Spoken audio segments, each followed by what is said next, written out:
Alors bonjour à tous, nous allons commencer le webinaire.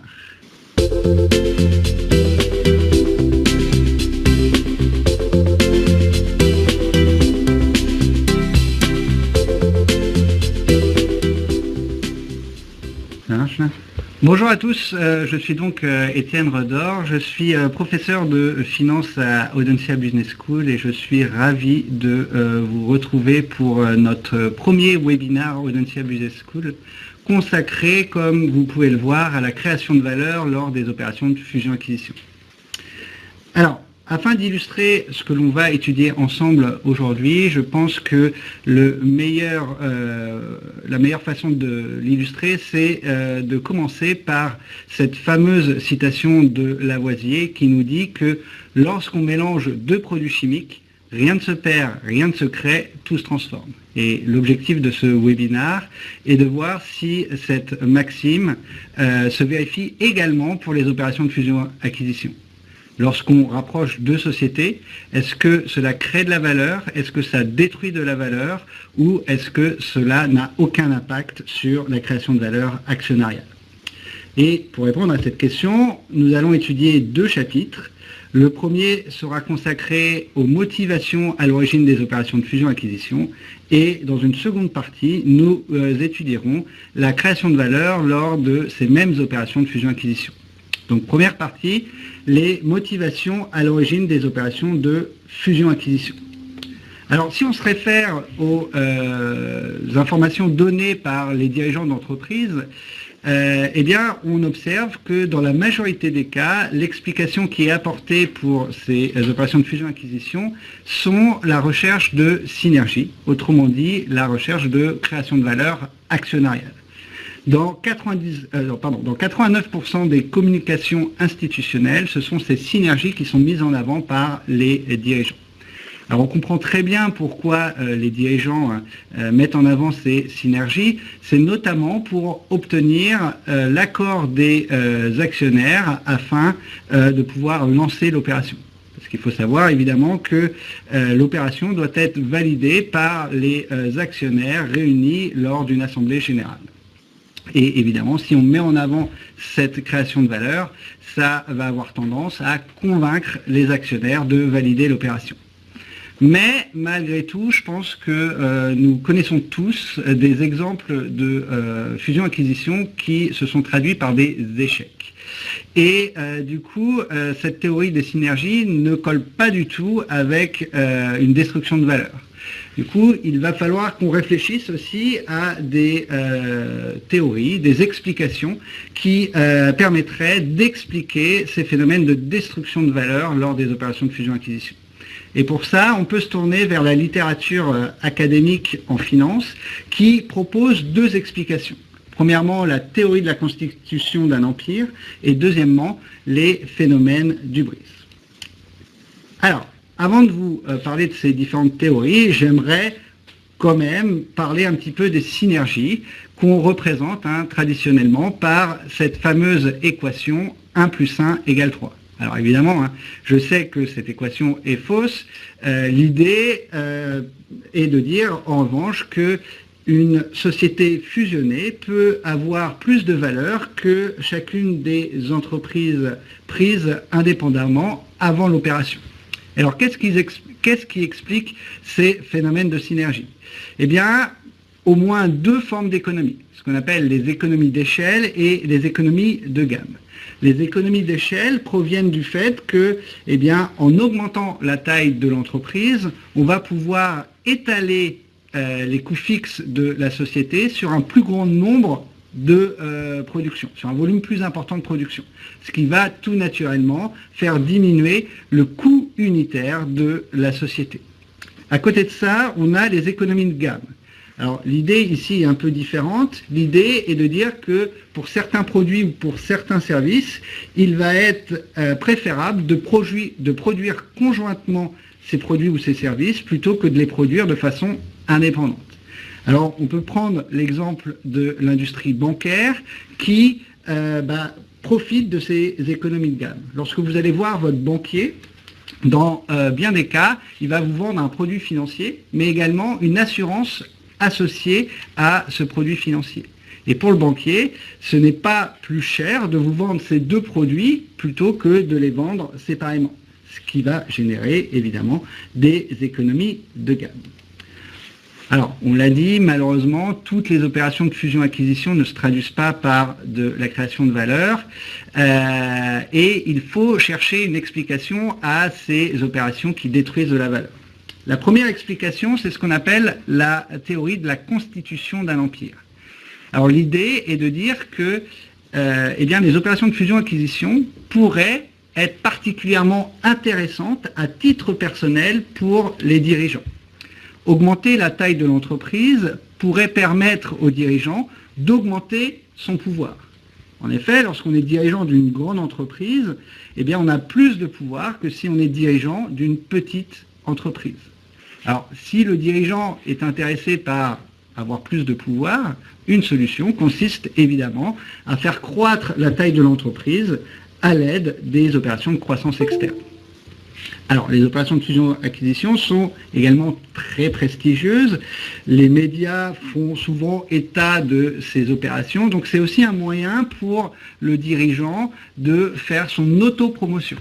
Et donc, ici, l'idée serait de dire que plutôt que de créer de la valeur pour les actionnaires, eh bien, faire des opérations de fusion-acquisition serait un moyen pour le dirigeant de maximiser son capital humain.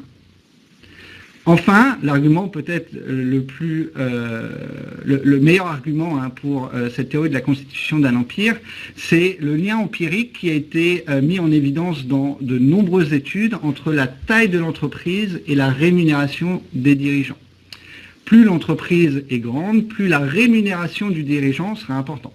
Alors ça s'explique très bien, puisque évidemment, lorsque on dirige une entreprise de grande taille, on va avoir plus de responsabilités et du coup, bien souvent, une rémunération plus importante. Mais cette relation pourrait aussi induire un comportement opportuniste de la part des dirigeants, puisque, connaissant cette relation, on pourrait avoir tendance à augmenter la taille de notre société afin d'obtenir une rémunération plus importante. Et il y a des études qui montrent que dans 60% des cas, suite à une opération de fusion-acquisition, on voit la rémunération du dirigeant augmenter. Dès lors, eh bien, la principale motivation à l'origine de l'opération de fusion-acquisition n'est plus la création de valeur actionnariale, mais pourrait devenir la recherche d'une augmentation de rémunération suite à l'augmentation de la taille de l'entreprise. Alors, on a une autre théorie, qui est la théorie de l'hubris, qui repose, elle, sur les études psychologiques, en psychologie, et qui montre que les individus ont tendance à surestimer leurs compétences. Et ça, on le voit à travers de différents questionnaires, notamment ceux portant sur la façon dont les individus estiment conduire une voiture. On leur demande d'évaluer leur capacité à conduire une voiture. Et en moyenne, les individus, pris aléatoirement, répondent qu'ils conduisent mieux que la moyenne. Et du point de vue statistique, évidemment, c'est impossible, puisque en moyenne, ils devraient répondre qu'ils conduisent aussi bien que la moyenne. De ce fait, s'ils répondent que en moyenne, ils conduisent mieux que la moyenne, ça signifie qu'ils ont une tendance à surestimer leurs compétences, notamment ici sur la conduite d'une voiture. Et cette tendance à la surestimation des compétences, on la retrouve dans beaucoup de domaines. C'est la même chose lorsqu'on demande aux individus d'évaluer leur future rémunération. Ils auront tendance à surestimer la rémunération réelle qu'ils auront dans le futur. Alors si on revient quand même au contexte des opérations de fusion-acquisition, ça pourrait signifier que les dirigeants auraient une tendance naturelle à surestimer la création de valeur lors des opérations de fusion-acquisition. Et de ce fait, ils pourraient être amenés à surpayer la cible, ce qui se traduirait par de la destruction de valeur. Alors, comme on le voit ici, on a trois théories qui permettent d'expliquer l'existence des opérations de fusion-acquisition. Donc, la quête de synergie, la création de valeur actionnariale, Les phénomènes de construction d'un empire, qui stipulent que les dirigeants vont chercher à détruire volontairement de la valeur lors des opérations de fusion-acquisition pour satisfaire des besoins particuliers. Et enfin, la théorie de l'hubris, qui stipule que les dirigeants vont involontairement détruire de la valeur, notamment du fait de leur surestimation de leurs compétences à créer de la valeur. Alors, qu'en est-il empiriquement? Quelle est la théorie qui est validée par les études empiriques? Donc, partie 2, la création de valeur lors des opérations de fusion-acquisition. Alors, il existe différentes techniques permettant de mesurer la performance d'une opération de fusion-acquisition. La première technique repose sur l'utilisation de données comptables. C'est ce qu'on appelle la technique du pairage. Alors l'idée, ça va être de constituer un échantillon d'entreprises ayant réalisé des opérations de fusion-acquisition et un autre échantillon d'entreprises n'ayant pas réalisé d'opérations de fusion-acquisition. Et on essaye d'obtenir des entreprises comparables. Et on compare la performance de ces deux échantillons. Et la performance est mesurée à l'aide d'indicateurs comptables du type ROA ou ROE. Et les résultats sont très intéressants, puisque dans près de 50% des cas, on montre que l'échantillon qui a réalisé des opérations de fusion-acquisition sous-performe l'échantillon qui n'a pas réalisé d'opérations de fusion-acquisition. Et ça, clairement, c'est un petit peu en décalage avec la théorie des synergies, puisque on devrait avoir une création de valeur plus importante dans l'échantillon qui a réalisé des opérations de fusion-acquisition. Et du coup, ça va plutôt dans le sens de la théorie de la construction d'un empire et ou de l'hubris. Alors il y a un autre résultat qui est intéressant, c'est le fait qu'on observe dans bien des cas une diminution des parts de marché pour la société fusionnée. Alors ça, c'est assez contradictoire lorsqu'on sait que bien souvent, lors des opérations de fusion-acquisition, on met en avant cette part de marché comme argument pour réaliser des opérations de fusion-acquisition. Alors comment on explique ce résultat?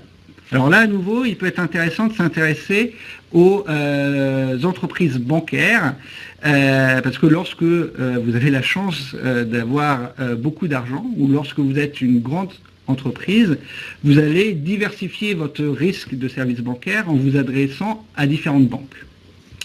Alors, qu'est-ce qui se passe quand vos banques fusionnent? Évidemment, pour diversifier votre risque de service bancaire, vous allez vous adresser à une autre banque, ce qui va tout naturellement se traduire par une diminution des parts de marché des sociétés, des banques qui ont fusionné. Alors, pour être tout à fait transparent, les études reposant sur des données comptables sont critiquables et sont critiquées. Pourquoi? Notamment parce que ces études ne prennent pas en compte une dimension fondamentale en finance, qui est la dimension risque. En finance, on le sait, pour créer de la valeur, il faut maximiser la rentabilité ou minimiser le risque. Dans les études portant sur les données comptables, on raisonne principalement en termes de rentabilité et on met sous silence les conséquences de l'opération en termes de risque. Et il est possible, il est probable que l'opération de fusion-acquisition diminue le risque. Donc, même si on observe une diminution de la performance, cela ne traduit pas nécessairement une diminution de la création de valeur. Il y a un autre argument, évidemment, qu'on oppose à ces études portant sur les données comptables, c'est le fait que ces données peuvent être manipulées. Les données comptables, malheureusement, peuvent être manipulées par les dirigeants, ce qui biaise forcément les résultats. C'est pourquoi, bien souvent, plutôt que d'étudier la performance comptable, donc en termes de ROA, ROE, on va étudier la performance financière. Autrement dit, comment réagit le marché à l'annonce d'une opération de fusion-acquisition? Si les marchés sont efficients, on devrait observer une réaction positive si l'opération est considérée comme créatrice de valeur. Et on devrait observer une réaction négative si les investisseurs considèrent que l'opération détruit de la valeur. Donc, simplement en regardant la réaction du marché, on peut avoir une estimation de la création ou de la destruction de valeur. Alors, quels sont les résultats? Là, à nouveau, les résultats sont très, très intéressants, puisqu'ils montrent que, eh bien, pour les actionnaires de la société cible, l'opération se traduit par de la destruction de valeur. En moyenne, sur les différentes années étudiées, on a un cours de bourse qui sous-performe l'indice de l'ordre de 1,2%. Alors que pour la société cible, on a exactement l'effet inverse. On a une création de valeur très importante de l'ordre de 18 à 20% selon les années. Autrement dit, les principaux bénéficiaires d'une opération de fusion-acquisition sont les actionnaires de la société cible. Et les principaux perdants dans une opération de fusion-acquisition sont les actionnaires de la société initiatrice. Alors comment expliquer ce résultat? Ce résultat s'explique notamment par la prime d'acquisition. La prime d'acquisition, c'est le surpaiement réalisé par la société initiatrice pour convaincre les actionnaires de la société cible d'apporter leur titre à l'offre. Si vous n'offrez pas plus que le cours actuel, eh bien, il n'y a aucune raison que les actionnaires de la société cible vous apportent leur titre. Du coup, il faut leur proposer plus que le cours actuel. En général, cette prime d'acquisition, elle est comprise entre 20 et 40%, en fonction du secteur, en fonction de la taille, en fonction d'un certain nombre de paramètres. Du coup, évidemment, c'est une très bonne nouvelle pour les actionnaires de la société cible parce qu'on leur propose de racheter immédiatement leurs actions avec une prime de l'ordre de 20 à 40%. C'est pour ça que le cours de la société cible augmente très fortement. A l'inverse, eh bien, ce sont les actionnaires de la société initiatrice qui vont payer cette prime. Et là, ce que montrent ces études, c'est que finalement, les phénomènes de synergie sont insuffisants pour compenser la prime qui a été versée aux actionnaires de la société cible. Et ça, à nouveau, c'est plutôt cohérent avec la théorie des phénomènes d'hubris et la théorie de la constitution d'un empire. Alors malgré tout, si on regarde les gains totaux, la somme des gains de l'initiatrice et de la société cible, on obtient des gains positifs. Alors évidemment, les gains totaux, on ne va pas les calculer comme étant la moyenne des gains de l'acquéreur et les gains de la cible, parce que bien souvent, la cible est beaucoup plus petite que la société initiatrice. Donc on va pondérer cette réaction du marché par la taille de chacune des entreprises.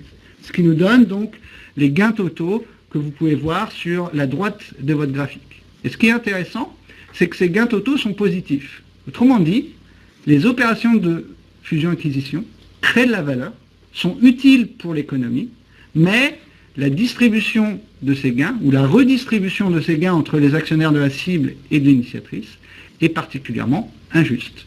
Les principaux bénéficiaires sont les actionnaires de la société cible, les principaux perdants sont les actionnaires de la société initiatrice. Alors, si vous voulez aller plus loin sur ces questions-là, sachez que Audencia a lancé un programme de formation qui s'appelle le programme de formation directeur financier, qui s'adresse évidemment aux directeurs financiers et aux futurs directeurs financiers, mais pas que. Finalement, cette formation s'adresse également à l'ensemble des cadres qui souhaiteraient approfondir leurs connaissances sur les métiers de la finance d'entreprise.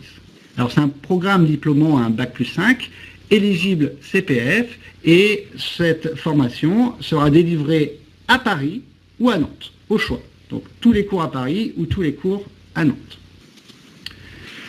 Alors c'est un programme qui a été construit autour de 4 axes et d'un projet stratégique. Le premier axe, c'est le directeur financier en tant qu'expert et business partenaire. Le deuxième axe, c'est le directeur financier stratège tourné vers l'avenir. Le troisième axe, c'est le directeur financier contributeur clé de la stratégie d'entreprise. Et enfin, le dernier axe, c'est le directeur financier acteur et architecte du changement.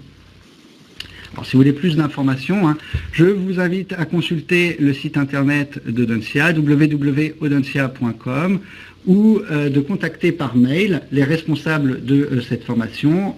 L'adresse mail, c'est cfo@audencia.com, donc cfo@audencia.com, ou par téléphone au numéro qui s'affiche ici sur la diapositive. Toutes les informations sont disponibles sur notre site internet. Voilà, alors, il est temps pour moi de répondre à vos questions. Alors, je vois qu'il y a un certain nombre de questions. Je pense que malheureusement, je n'aurai pas le temps de répondre à toutes ces questions. Je vais essayer de les reprendre un petit peu dans l'ordre. Si je n'ai pas le temps de répondre à ces questions, j'aurai peut-être le loisir d'animer un autre webinaire où on laissera un peu plus de temps aux questions. Alors, les questions... Alors, voilà, il y avait une question sur les fusions-acquisitions détruisent de la valeur pour l'initiatrice. Sont-elles nuisibles pour l'économie? Donc là, effectivement, on a répondu un petit peu à cette question sur la fin du webinaire, notamment en disant que, eh bien, non, ces opérations sont positives pour l'économie puisque la création de valeur au total est positive. Ce qui est un peu plus gênant, c'est plutôt la répartition entre la création de valeur de la cible et de l'initiatrice. Alors, là, je vois une question.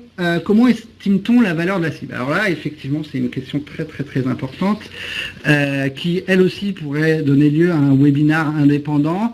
Ce qu'il faut savoir, c'est qu'il existe différentes techniques financières qui permettent de valoriser la société cible. En premier lieu, vous avez la technique du DCF pour Discounted Cash Flow. L'idée est d'essayer de prévoir quels seront les flux de trésorerie générés par l'entreprise lors des prochaines années et de calculer sa valeur actuelle.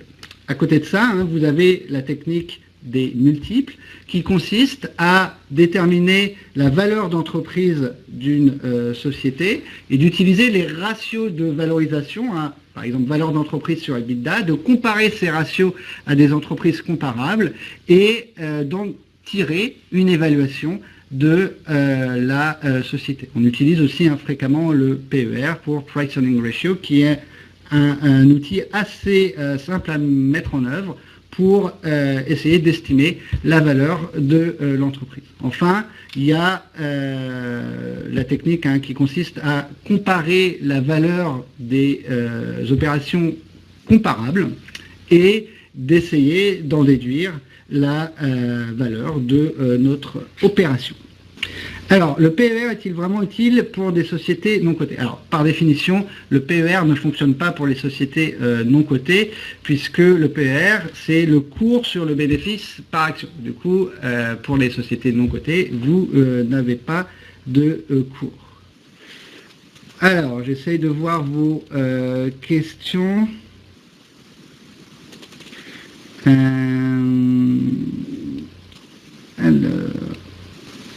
Il y a beaucoup de questions. Alors peut-être, pourquoi dit-on que les opérations conglomérales créent moins de valeur que les acquisitions horizontales? Alors ça, c'est une question aussi assez intéressante que j'ai pas eu l'occasion de traiter dans le webinaire. Ce qu'il faut savoir, c'est qu'en économie, on distingue trois types d'opérations. Les opérations horizontales, les opérations verticales et les opérations conglomérales. Alors les opérations horizontales, c'est lorsque deux sociétés du même secteur fusionnent et dans ce cas-là, c'est relativement facile effectivement de tirer profit des synergies puisque vous avez beaucoup de complémentarité entre l'initiatrice et la société cible. Deuxième méthode de croissance externe, c'est ce qu'on appelle les opérations de croissance verticale. Là, l'idée, c'est qu'une entreprise prenne le contrôle d'une autre société appartenant à la même filière économique, soit en aval, soit en amont.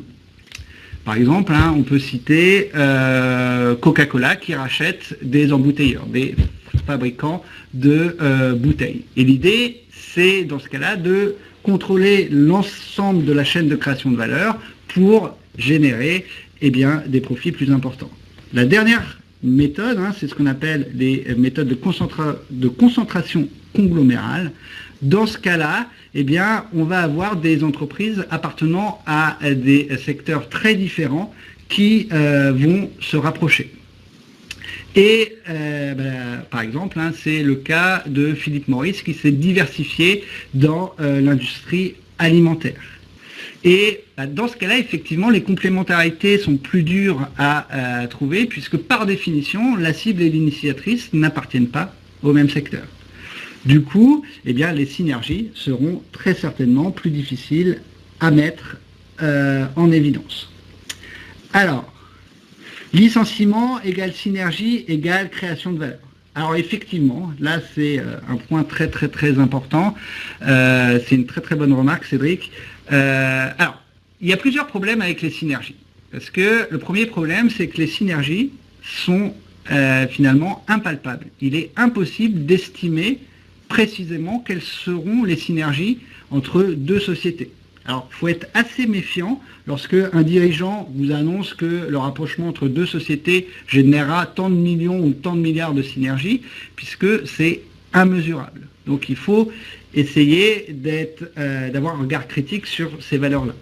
Et le deuxième problème, c'est qu'effectivement, hein, comme vous le soulignez, Cédric, eh bien, une partie des synergies va provenir eh bien, de la suppression des doublons et donc va se traduire par des licenciements. Et évidemment, une entreprise qui annonce beaucoup de licenciements va détruire un petit peu l'ambiance qu'il y a dans la société, hein, la culture d'entreprise. Et sachant qu'une grande partie des synergies proviennent de ces réductions d'effectifs, concrètement, ça peut être très difficile eh bien, d'obtenir ou de mettre en œuvre l'ensemble des synergies si on n'a pas le soutien des salariés. Et ce soutien, il passe évidemment par une politique RH adaptée. Alors, la taille des entreprises rentre-t-elle dans les paramètres? Oui. À deux niveaux, finalement. Premier niveau, si vous avez une petite cible, eh ben, ça va être difficile de créer beaucoup de valeur. Et si vous avez une très grande société initiatrice, le problème, c'est que le capital, bien souvent, dans les grandes sociétés cotées, le capital va être diffus. C'est-à-dire que vous allez avoir beaucoup de petits actionnaires qui n'auront pas nécessairement un intérêt financier, le temps et l'expérience pour eh bien, contrôler les décisions des dirigeants. Du coup, il sera plus facile pour un dirigeant, lorsque le capital est diffus, eh bien, d'investir dans des projets qui détruisent de la valeur. Alors, peut-être une dernière question. J'essaye de voir les questions auxquelles je n'ai pas répondu. Qu'est-ce que la prime d'acquisition? Combien vaut-elle en moyenne? Alors ça, on en a parlé hein, lors de la présentation. Une prime d'acquisition, ça va être le montant en excès payé par la société initiatrice afin de convaincre les actionnaires de la société cible d'apporter leur titre à l'offre. Et alors, combien vaut-elle en moyenne? Alors ça, on en avait parlé aussi, hein, c'est généralement, hein, selon les études, entre 20 et 40% de plus que le cours actuel. Voilà, je vous remercie beaucoup d'avoir assisté à ce webinaire. Je vous rappelle que pour ceux qui seraient intéressés par plus d'informations, le programme Directeur financier a vocation à répondre à l'ensemble de ces questions et à bien d'autres sujets. Merci beaucoup et à très bientôt.